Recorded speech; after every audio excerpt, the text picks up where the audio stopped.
Hi friends, we're going to start learning more about seeds and plants. Were you ever curious about where a plant comes from? One where you haven't planted the seed yourself or you know your family hasn't. How did that plant even get there? One of the plants that we see a lot of in the springtime are the dandelions. And I have this story to read to you today called Dandelions Stars in the Grass. It is written by Mia Posada. And here's the title page, Dandelions, Stars in the Grass by Mia Posada.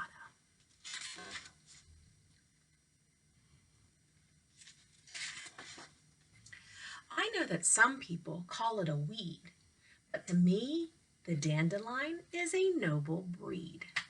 Bright yellow petals adorn each one, spreading out like rays of the sun.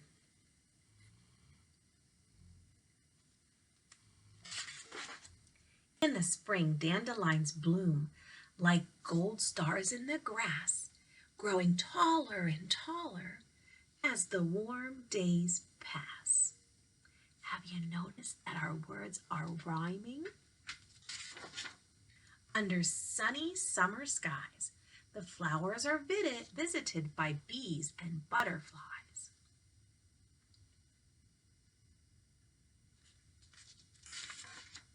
The flowers begin to change one summer day. Their bright yellow petals fold up and fall away. In place of the petals emerge fluffy tufts of white. Thumbs up if you've seen this happen to dandelions. They go from yellow to a white fluffy flower. They form a perfect circle, delicate and light. Right? You've seen these before.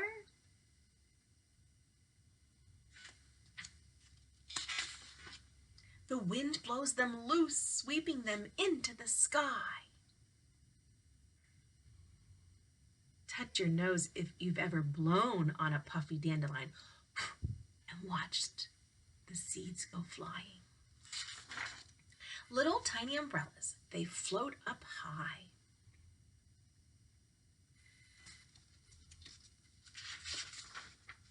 Every flying tuft in the wind has freed carries it with the tiny seed. They almost look like little umbrellas. The tufts float on the wind until falling to rest. A nice grassy hillside is what they like best. Inside the soil, a seed snuggles down. Slender new roots tunnel deep underground. Seeing as this grass here is a tiny little, do you remember what that insect is called? It's a ladybug. They're actually in the beetle family. Here you can see that seed that we blew off of the dandelion actually will go down into the ground and begin to root. Fragile green leaves begin to grow, sprouting up from the earth below.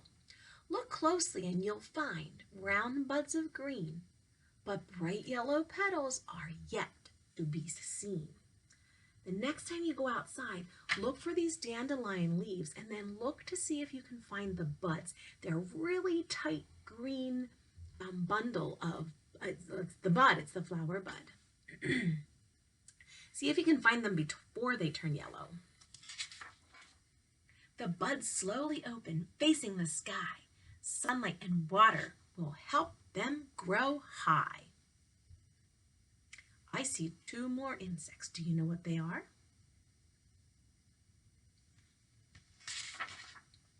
As summer moves on, sunny and warm seeds become flowers.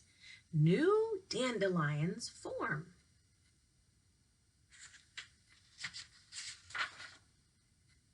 And here's some more information in the back of this book about dandelions. Did you know that some people actually eat dandelions?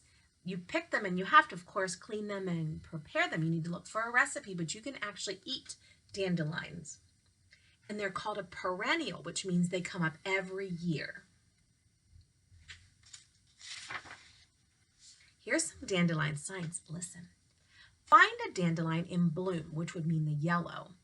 Carefully observe. Remember, we learned about that in science. Observe means to watch and listen. Carefully observe the dandelion flower on a sunny day. First thing in the morning, at noon when the sun is high overhead, in the afternoon, and at sunset. What direction does the dandelion flower face at different times of the day? That has me curious. I wonder why they would ask us to do that. Does the flower move? Compare its motion to the path of the sun in the sky. When is the flower open?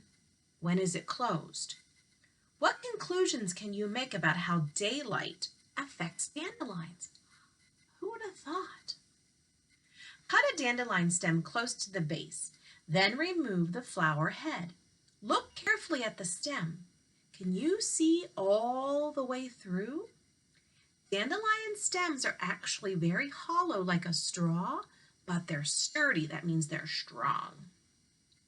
Dig a dandelion from the ground, being careful to remove as much of the root as possible. Is it hard to remove the root? How long is the dandelion root? The dandelion's long, strong stem is called a taproot. The dandelion's long, strong root is called a taproot. Why do you think it's called a taproot? Cut off a dandelion flower in bloom. Remember that dandelions are called composite flowers. So you really are looking at a bouquet of flowers. So if you look closely at it, you might see lots of little tinier flowers. Try counting each flower, pulling the dandelion apart, yellow petal by yellow petal. Don't be surprised if you find 200 or more individual flowers, or they're called actually florets. And one more. Late in the spring or summer, find a dandelion that has already formed that white puffy ball. This is called a blow ball. Where did it get its name? Try blowing on that ball of white and see. How far do the seeds travel after they leave the dandelion head? How do the blow balls parachute like seeds help dandelion spread their seeds? Friends, stay curious about plants and seeds, and we'll have more stories. This one was called Dandelions Stars in the Grass. Go check out a dandelion today.